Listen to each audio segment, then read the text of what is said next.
I just remember being laying on the floor, dust sort of flying in the air, the smell of like iron and like from blood.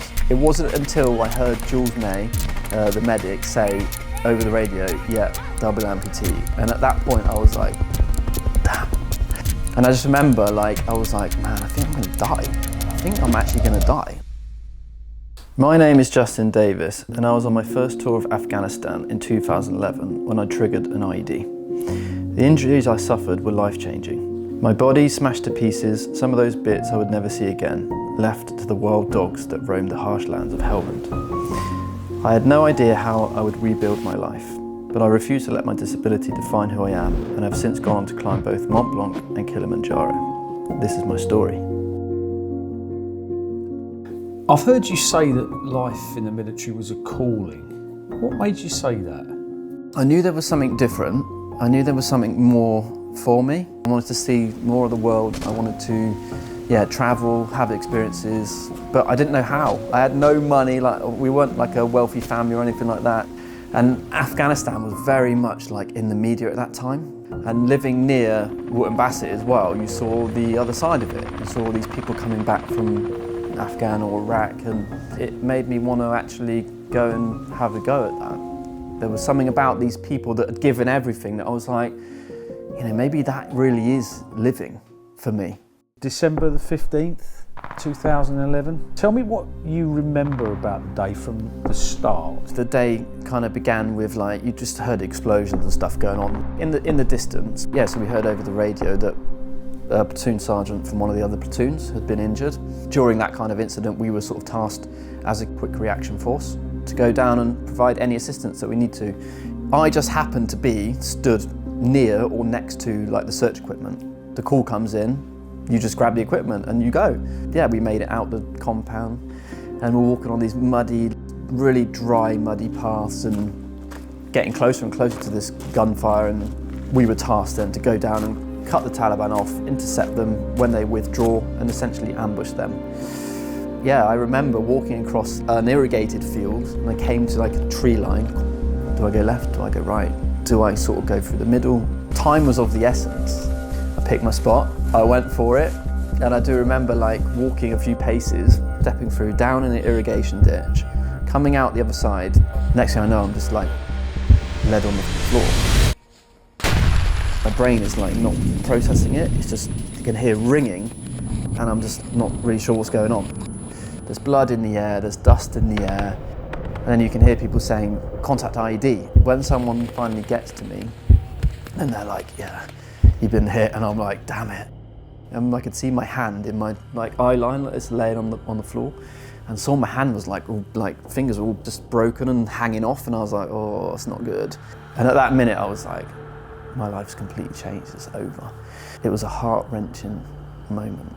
What's the last thing that you remember before you were knocked out? Yeah, it's brutal. I remember being on the back of the Murt helicopter and they strip all your clothes off you, everything, fully exposed, them trying to get lines into me. My veins had collapsed at that point because most of my blood, I think, had left. And I just remember a guy coming over me, looking down at me and just putting this thing on my chest, and it felt like he just went bang and just hit this thing, I was winded. And immediately I reached up to grab him like that, and when I was reaching up to grab him, I woke up in the QE hospital, and that must have been 2, 3, 4, 5 days later. That's the last thing I remember. Crazy. So I remember waking up, and I can just remember it being a really traumatic experience because my parents were both in the room as well. And I sort of came round almost fighting, and yeah, I was just distraught. And I was thinking, where am I? What's happened? What went on? How have I ended up here? Last thing I knew, I was in Afghanistan on the QRF patrol. And I remember looking down at the bed and there was a sheet over me. And usually if you've got a sheet over you, you can see your feet sticking up at the end. And I just remember my brain thinking, why is there no silhouette of your foot or where the sheet is resting over the top of them? And it started to hit me. I was like, oh my God, I don't have any feet. I was inconsolable. The life that I knew it is over. How do I rebuild? And then from that moment, really, there was a fire that was lit. If I can't be a soldier anymore, then I'm going to be the best whatever it is that I am. That's what I'm going to do. What goals did you set on your road to recovery to get you to where you wanted to be? Right at the beginning, it would be, transferring from a hospital bed into a wheelchair, and then going to the sink to brush your teeth. That was like the first mission. Then as it progressed, it's, you go down to Heady Court and you start being able to wear prosthetics, and it would literally be like, I'm gonna wear prosthetics for like 3 hours today. And eventually it'd be like, right, I'm gonna walk up a hill, or I'm gonna learn how to walk down a hill now. It was all goal setting and just fully immersed in that environment. Justin's ambitions didn't stop at learning to walk again. He had something much bigger in mind, tackling mountains. He was introduced to British Gurkha veterans Harry Buddha-Magar and Krishna Thapa, and from there started his new journey. Why mountains? Why Mont Blanc? What was the motivation behind that? I think it was all to do with my legs. It was all to do with, okay, cool, like I could probably go and row something. I could sit in a boat and I could row. What's going to be a real challenge for me? How do you overcome all of this pain and trauma and suffering? The only way I can do it is by proving to myself that I can now go and do stuff like that. It just became like a single direct goal. I'm going to go climb Mont Blanc. And after that, it's kind of like the rest is history. Like I was on the phone to Krishna and I hadn't met him long before that, and I was like, what do you think about mountains and like Mont Blanc? Do you think it's achievable? And he was like, yeah. And I like Krishna like in that way, because he's like, well, yeah, of course, mate, of course it's achievable. What was that moment like when you got to the top of Mont Blanc? That was brutal as well, just crawling up a mountain basically for like 2 or 3 days. I remember that I was completely exhausted, and it was like a real moment that I'd achieved. It was like, I knew I could do this. But having done Mont Blanc and defied the odds, if you like, did you not think that's enough? No, like at that moment we literally looked at each other and went, right, where are we going next?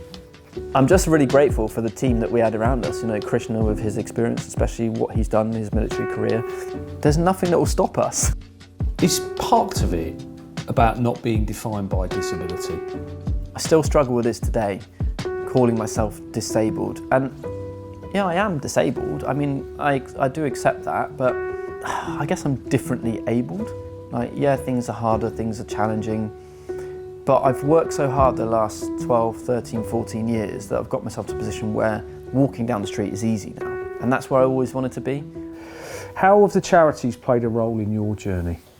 At the beginning, they played a huge part in my life. And that for me was, I think, pivotal in my recovery. Like, it really was.